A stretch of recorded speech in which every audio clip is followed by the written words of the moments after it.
ಸತ್ಕರ್ಮಗಳಿಗೆ ಕುಶ ಸಮಿತನ್ನು ತರುವುದಕ್ಕೆ ವನಾಂತರದಲ್ಲಿಗೆ ಹೋದವ ನಾನು. ಆಶ್ರಮದ ಒಟ್ಟುಗಳು ಓಡೋಡಿ ಬಂದು ಆಡಿದಂತಹ ಮಾತು, ಅತಿ ಶೀಘ್ರದಲ್ಲಿ ನೀನು ಆಶ್ರಮವನ್ನು ಸೇರಿಕೊಳ್ಳಬೇಕು. ಆಶ್ರಮದಲ್ಲಿ ನಡೆಯಬಾರದಂತಹ ಘಟನೆಯೊಂದು ನಡೆದು ಹೋಗಿದೆ. ಕುತೂಹಲದಿಂದ ಧಾವಿಸಿ ಬಂದಿದ್ದೇನೆ. ಅಪ್ಪ ಎಲ್ಲಿದ್ದಾರೆ ಕಾಣಬೇಕು ನೋಡುವ.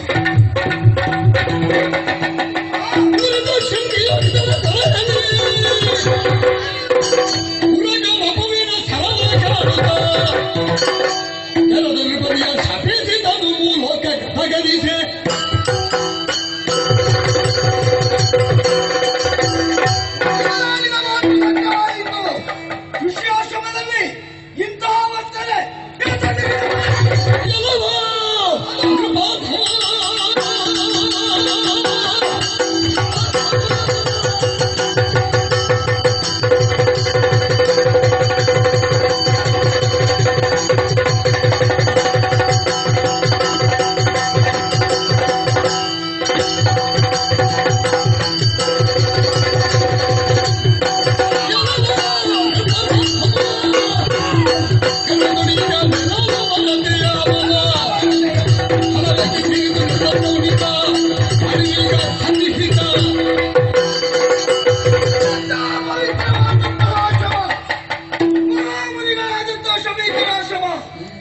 ಎಷ್ಟೋ ಮಂದಿಗೆ ಜೀವಕ್ಕೆ ದಾರಿಯನ್ನು ತೋರಿಸಿಕೊಟ್ಟಂತಹ ಆಶ್ರಮ, ಎಷ್ಟೋ ಮಂದಿಗೆ ಬದುಕಿಗೆ ಆಶ್ರಯವಾದಂತಹ ಆಶ್ರಮ, ಪರಮ ತಪೋನಿಧಿಗಳಾದ ಶಮೀಕ ಮಹರ್ಷಿಗಳ ಆಶ್ರಮವನ್ನು ಪ್ರವೇಶ ಮಾಡಿದ್ದಲ್ಲದೆ ಇಂತಹ ಕೃತ್ಯ ಹಾಗಿದ್ರೆ ಎಸಗಿದವ ಯಾರಾಗಿರ್ಬೋದು, ಯಾಕಾಗಿರ್ಬೋದು, ಯಾರಾಗಿದ್ದರೆ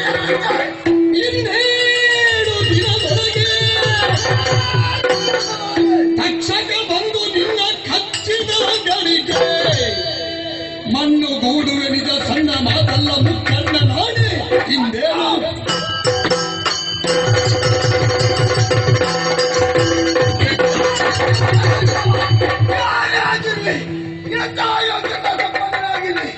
ಬಿಡುವ.